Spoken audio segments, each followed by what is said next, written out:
시청자 여러분 안녕하십니까? VOA 모닝뉴스 시작합니다. 윤석열 한국 대통령이 미국 국빈 방문을 앞두고 미국 워싱턴 포스트와의 인터뷰를 통해 미한 동맹의 중요성을 다시 강조했습니다. 또 한국 안보를 위해 일본과의 협력이 시급하다며 관계 개선 의지를 재확인했습니다. 조상진 기자가 보도합니다. 한국의 윤석열 대통령은 24일 보도된 미국 워싱턴 포스트 신문과의 인터뷰에서 미한 관계를 역사상 가장 성공적인 동맹이자 가치에 기반을 둔 동맹이라고 밝혔습니다. 그러면서 오는 26일 개최되는 조 바이든 미국 대통령과의 정상회담에서 가장 중요한 의제는 양국 국민들이 동맹의 역사적 의의와 그 성과를 제대로 인식할 수 있는 기회를 마련하는 것이라고 강조했습니다. 윤 대통령은 또 한일 관계 개선에 대한 분명한 입장을 거듭 확인했습니다. 우리 헌법의 자유민주주의라는 정신에 비춰봤을 때 반드시 해야 하는 일이라며 가치를 공유하는 국가들끼리는 과거사 문제든 현안 문제 등 소통을 통해서 해결할 수 있다고 밝혔습니다. 이어 한국의 안보 문제가 너무 시급하기 때문에 일본과의 협력을 미룰 수 없다면서 100년 전 일어난 일 때문에 일본에게 사과를 강요해서는 안 된다고 밝혔습니다. 이어 유럽은 지난 100년 동안 여러 차례 전쟁을 겪었지만 전쟁 중인 국가들은 미래를 위해 협력할 방법을 찾았다며 100년 전에 일어난 일 때문에 일본이 무릎을 꿇어야 한다는 생각을 받아들일 수 없다고 말했습니다. 그러면서 이 문제는 결단을 필요로 하는 사안으로 설득 문제에 최선을 다했다고 생각한다고 강조했습니다. 이에 대해 한국 대통령실은 별도 설명 자료를 통해 윤 대통령의 발언은 유럽에서 참혹한 전쟁을 겪고도 미래를 위해 전쟁 당사국들이 협력하듯이 한일 관계 개선은 미래를 향해서 가야 할 길이라는 취지라고 밝혔습니다. 또 이것은 김대중 오부치 선언이 나온 1998년 김대중 전 대통령이 일본 의회 연설에서 50년도 안 되는 불행한 역사 때문에 1500년에 걸친 교류와 협력의 역사 전체를 무의미하게 만든다는 것은 어리석은 일이라고 강조한 것과 동일한 맥락이라고 설명했습니다. 윤 대통령은 우크라이나 지원 문제에 대한 입장도 다시 밝혔습니다. 우크라이나는 불법 침공을 당한 상태이고 다양한 범위의 지원을 하는 것이 적절하다고 전제하면서 그러나 어떻게 무엇을 지원하느냐 하는 문제에 있어서는 한국과 전쟁 당사국 간 다양한 직간접적인 관계를 고려하지 않을 수 없다고 말했습니다. 이번 발언은 앞서 지난주 로이터 통신과의 인터뷰에서 전시 상황에 대한 전제를 달고 우크라이나에 대한 군사적 지원 가능성을 시사한 후 논란이 커진 데 따른 입장 재확인 표명입니다. 윤 대통령은 앞서 지난 19일 공개된 로이터 통신과의 인터뷰에서 민간인에 대한 대규모 공격이나 국제사회에서 묵과할 수 없는 대량 학살, 전쟁법을 중대하게 위반하는 사안이 발생할 때는 인도적 지원이나 재정 지원에 머물러 이것만을 고집하기 어려울 수 있다고 밝혔습니다. VOA 뉴스 조상진입니다. 윤석열 한국 대통령의 이번 국빈 방문이 바이든 행정부 출범 이후 두 번째 국빈 방문이며 이것은 양국 관계의 중요성을 방증하는 것이라고 존 커비 백악관 국가안보회의 전략소통조정관이 밝혔습니다. 커비 조정관은 또 우크라이나 무기 지원 문제는 한국이 독자적으로 결정할 문제라고 강조했습니다. 박동정 기자가 보도합니다.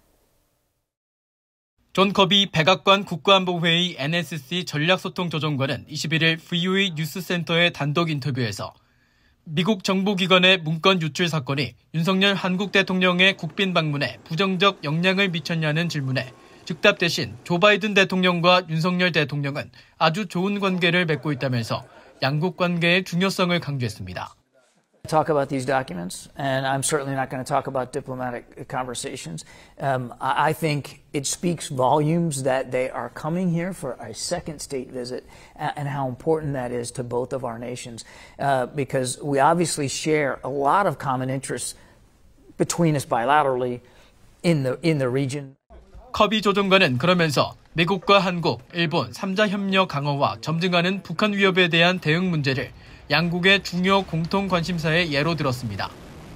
커비 조정관은 이어 오는 26일 미한 정상회담에서는 우크라이나뿐 아니라 굉장히 많은 다양한 의제가 논의될 것이라고 밝혔습니다.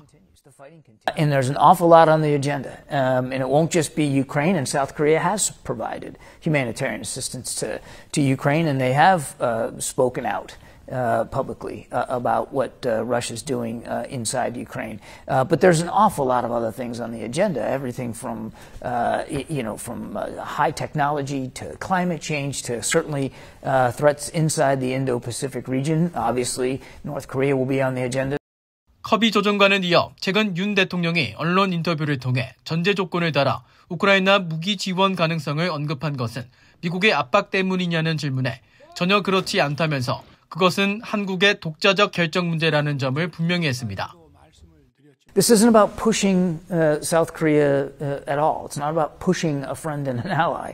It's about having a meaningful conversation about items of mutual shared concern and interest. And certainly the war in Ukraine is something that South Korea shares a concern with. We have said from the very beginning that what a nation decides to do with respect to supporting Ukraine is up to them to decide. It's a sovereign decision.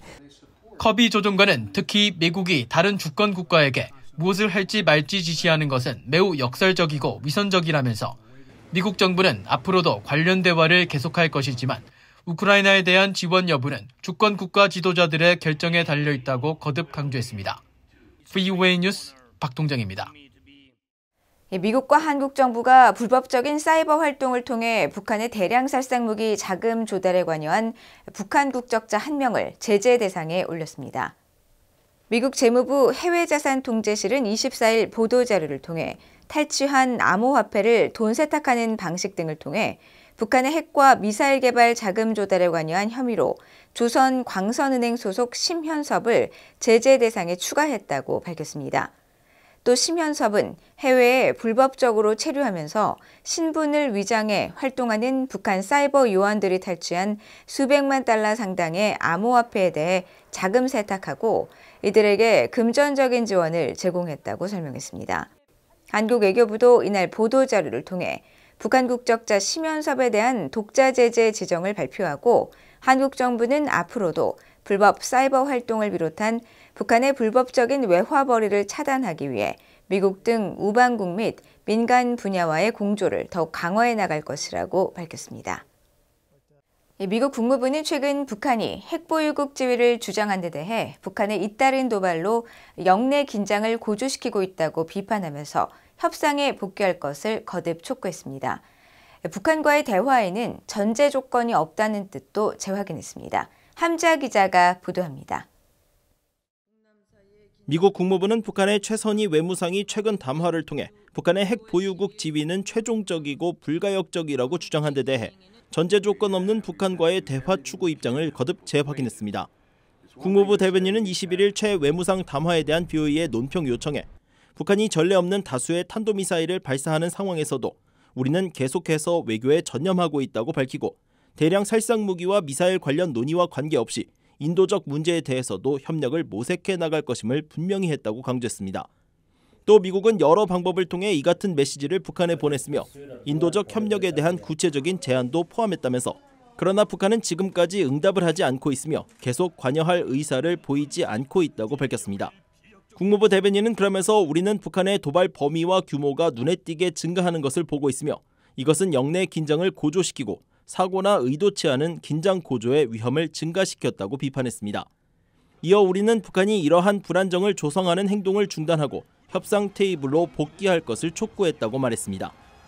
앞서 최선희 북한 외무상은 지난 21일 북한 관영 매체들을 통해 담화를 내고 북한의 핵 보유국 지위는 최종적이며 불가역적이라고 주장하면서 적대적인 주변 환경이 근원적으로 종식될 때까지 행동 조치들을 계속 취해 나갈 것이라고 밝혔습니다.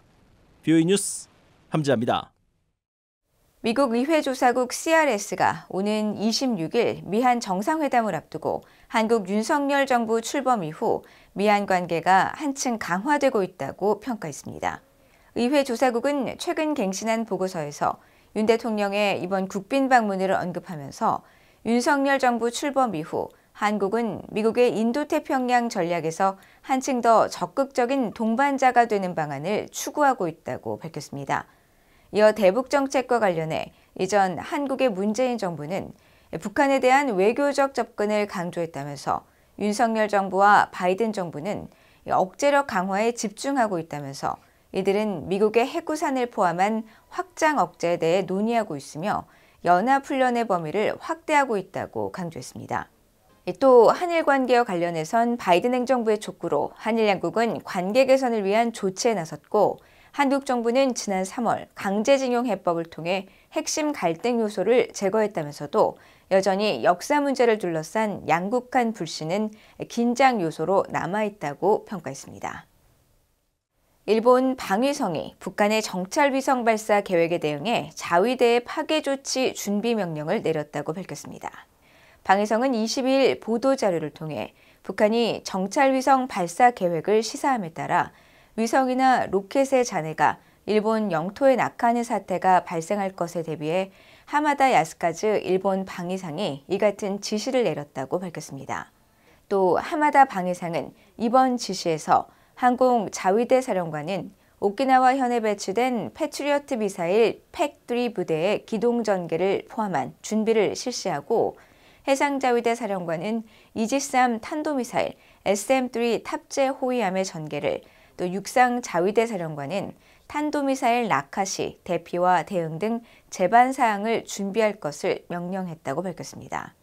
앞서 북한 김정은 국무위원장은 지난 18일 국가우주개발국을 현지 지도한 자리에서 군사 정찰위성 1호기를 계획된 시일 내에 발사하라고 지시했으며 일본 정부는 탄도미사일 기술을 이용한 북한의 위성 발사는 분명한 유엔 안보리 결의 위반이라고 지적했습니다. 이상으로 VOA 모닝뉴스를 모두 마칩니다. 시청해주신 여러분 고맙습니다.